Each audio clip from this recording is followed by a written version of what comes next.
Hello, this is Amos the Math Guy. I believe math is beautiful, and I would love to show you that through this series as we go through Journey Through Genius and Tools for Mastering Mathematics. Math is gettable and beautiful. Join me on this journey as I show you how. Enjoy the video. In this video, we're going to introduce Journey Through Genius from the beginning, and I'm going to explain the history of math in three major segments. We have ancient history, we have the Middle Ages, and then we have modern history. Modern history will start from the printing press. So we're talking about 1450 to 1500 and beyond. And that's where a lot of the mathematical theorems that you will see in this book will come from. But we will start from the very beginning of mathematics in the Journey Through Genius book. So there are three major resources here. We have The World of Mathematics by John Tyner, who has also written The World of Physics, The World of Chemistry, and The World of Biology. There's Journey Through Genius by Dr. William Dunham, and then The History of Mathematics, Burton's History of Mathematics, David Burton. So we have three math textbooks, or three math books, I should say, that will guide our discussion on the history of mathematics. We're going to start from the preface of Journey Through Genius. In his autobiography, Bertrand Russell recalled the crisis of his youth. There was a footpath leading across fields to New Southgate, and I used to go there alone to watch the sunset and contemplate suicide.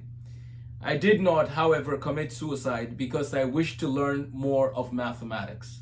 Now, that is a very sad situation going on there, and I want to encourage you, if you are struggling with any depression or mental health, that you please reach out to a professional. But this is very interesting for Dr. Bertrand Russell to share about his take on life. He wanted to learn more math. He was pretty serious about math. Now, this Bertrand Russell was involved in England. He was a logician, and very famous, a debate happened with Bertrand Russell, and part of his writings involved philosophy. G.H. Hardy, in the book The Man Who Knew Infinity, you hear the name Bertrand Russell mentioned. So Bertrand Russell is an interesting figure, important figure in logic in the history of math and science. Admittedly, few people find such absolute salvation in mathematics, but many appreciate its power and, more critically, its beauty.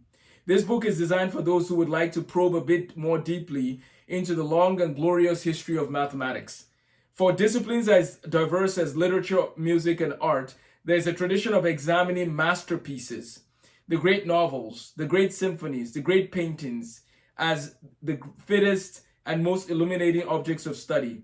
Books are written and courses are taught on precisely these topics in order to acquaint us with some of the creative milestones of the discipline and with the men and women who produced them.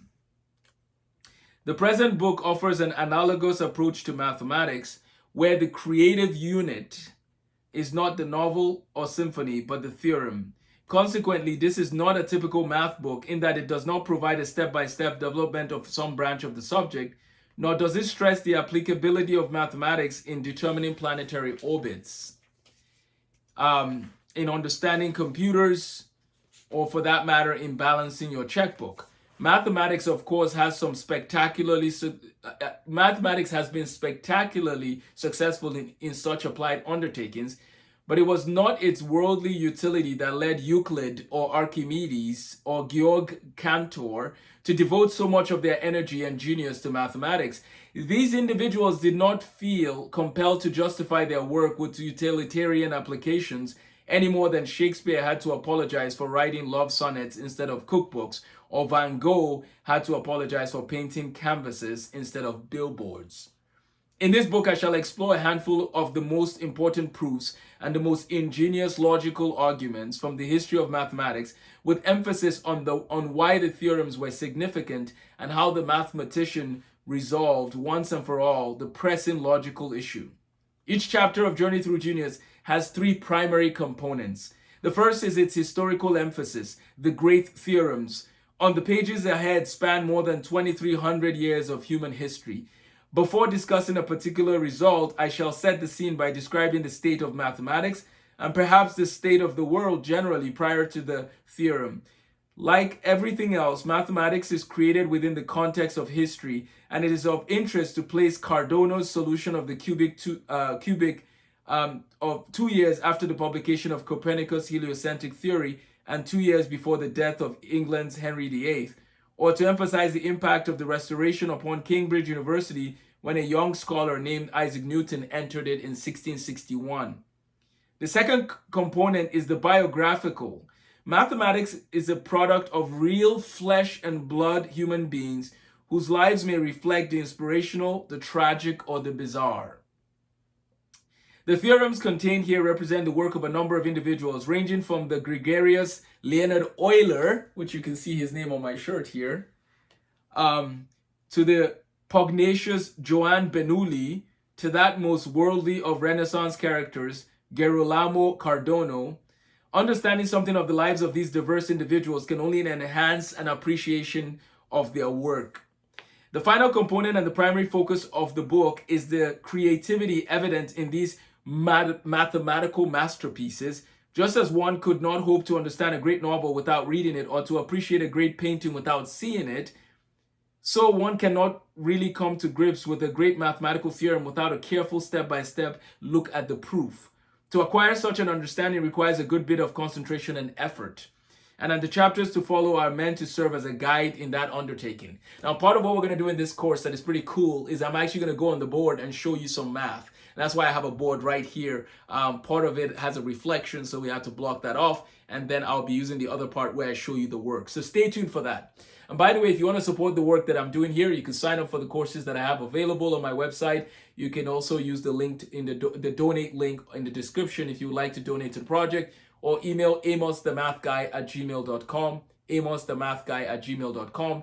I teach math and math history, science and science history. I'm a medical physicist by training, but my goal is to raise the next generation of mathematicians, scientists, and thinkers who also know the history and philosophy of science, logic, and theology. So that's part of my goal in this quest, and thank you for joining me in this. So I will read a little more from the preface, and then we will pick it up from there in talking about ancient mathematics. We've already done a video on Isaac Newton and some other people, the French mathematicians. We're going to talk about Euclid and Pythagoras and some of these guys, and we'll work our way through the history of mathematics. Thank you again for watching this. Please feel free to subscribe and share this video with others as well. I hope to add some insight as we go through the history to inspire you to love math and love just mathematical reasoning. The final component and the primary focus of the book, as we said, has to serve, provides this opportunity for people to understand the theorems, right, themselves. And so the chapters that follow will provide that. That's the last component. There is a remarkable permanence about these mathematical landmarks. In other disciplines, the fads of today become the forgotten discards of tomorrow. A little over a century ago, Sir Walter Scott was among the most esteemed writers in English literature. Today, he's regarded considerably less enthusiastically. In the 20th century, superstars come and go with breathtaking speed, and ideas that seem destined to change the world often end up on the intellectual scrap heap. Mathematics, to be sure, is also subject to changes of taste, but a theorem correctly proved within the severe constraints of logic is a theorem forever. Euclid's proof of the Pythagoras theorem from 300 BC has lost none of its beauty of validity with the passage of time. By contrast, the astronomical theories of medical practices of Alexandrian Greece have long since become archaic, slightly amusing examples of primitive science. The 19th century mathematician Hermann Hankel said it best: in most sciences, one generation tears down what another has built, and what one has established, another undoes. In mathematics alone, each generation adds a new story to the old structure. In this sense, as we examine the timeless mathematics of great mathematicians, we come to understand Oliver Heaviside's wonderful apt observation: logic can be patient, for it is eternal. A number of factors have gone into the selection of these theorems to represent the best of mathematics. As noted, my chief consideration was to find arguments that were primarily or particularly insightful or ingenious. This, of course, introduces an element of personal taste. I hope that you have enjoyed this preface discussion. We'll be going through Journey Through Genius, and there'll be a playlist. Subscribe for more videos on this. We're going to do the theorems, as I said, some of them on the board. I will also have a video series that goes over my book, Tools for Mastering Mathematics, and my curriculum, Counting to Calculus. Thank you again for watching. Have a blessed day.